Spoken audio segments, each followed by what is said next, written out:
What's going on, YouTube? This is SG1 Sports, and you're watching our Big Ten channel. Going to give you my early thoughts on the Nebraska Cornhuskers and if this team will be better or worse in 2024, coming off of a 5-7 season, tied for fourth in the Big Ten West. Had a lot of close games last year. Once again, it seems like that's the story every year with Nebraska. Some things go their way. They would have, at least maybe made it to a bowl game. But again, a disappointing year at 5-7. As we look ahead to 2024, we'll start with the offense. And this team was not super active in the transfer portal and really didn't lose much in the transfer portal either. If you look at all of the teams, I've been going through all these teams, and this team has one of the fewest amounts of transfers coming in and out. So, they didn't do a whole lot in the transfer portal this year, and just trying to build off of last year and move forward. You look at the quarterback position, they did lose Chuba Purdy and Jeff Sims. So, it looks like as far as the guys from last year, it'll be Heinrich Harburg's, but Dylan Raiola comes in, and we'll see if he's able to take that job right away. You never know. You never know about these freshmen, so we'll have to watch that one and see. But you would expect them to be in decent shape at quarterback either way. Ramir Johnson and Gabe Ervin will return. Emmett Johnson also going to be back. They do lose Anthony Grant at running back. You look at the wide receivers. They lose some players there. They're going to lose Billy Kemp and Marcus Washington, Joshua Fleeks. Those guys will be gone.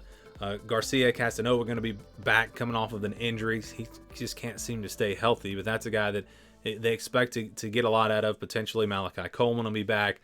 Alex Bullock will be back. That's an area that's not super strong on this team. They did add a couple of players in the transfer portal. Isaiah Nair from Texas. Jamal Banks coming in from Wake Forest. So we'll see if those guys can help contribute. Again, wide receiver position looks to be about the same. Tight end, they do bring back Thomas Fedone. He had a good year last year. He was finally able to stay healthy. So they're in pretty good shape there.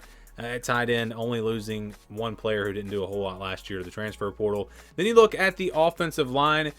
They're only going to lose one starter. So they're in really, really good shape on the offensive line.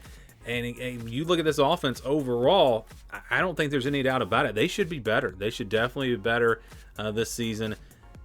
A strong offensive line coming back. They'll have options at running back. Receivers are going to be about the same. And then, again, at quarterback, potentially a lot better play there. So I think Nebraska offensively should be better in 2024. Now let's talk about the defense. It's a little bit interesting the way things played out with as far as who they lost. So they only lost one player on the defensive line. So the defensive line looks to be in great shape. Now they weren't great up front. They were pretty good kind of in the middle there, but we'll see if they can get maybe a pass rush this season and get better play there. At linebacker, they do lose Luke Reamer. They also lose Nick Heinrich. So those are two really good players there. They've kind of been leaders for this defense for quite a while. So definitely going to miss those players. And then in the secondary, they don't lose too much. Quentin Newsome is gone. Amar Brown is gone. Phelan Sanford is gone. Again, not losing a ton there. They've got some really good players coming back. Tommy Hill will be back. Hartzog will be back there at cornerback. Javin Wright will be back. Also going to bring back Isaac Gifford, who had a ton of tackles for them last year. So you look at the secondary, and that looks to be a pretty strong area for them.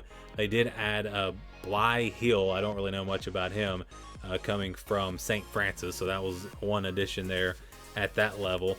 And then back to linebacker, they added Stephen Thompson from Stanford. Also added an offensive lineman from Florida. So, again, that offensive line is going to be, I think, really good for them.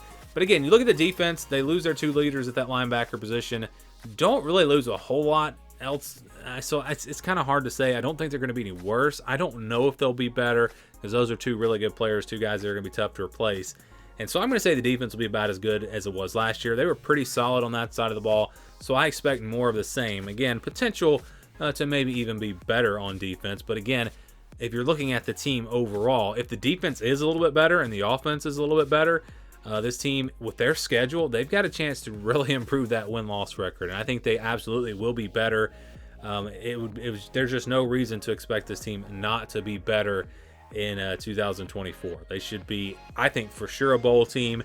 And again, maybe even finishing in the middle of that pack in the Big Ten, the new Big Ten, which is going to be a little bit different. But yes, I do believe Nebraska will be better. Do you guys agree? Do you disagree? Give me your thoughts on the Cornhuskers down in the comments below.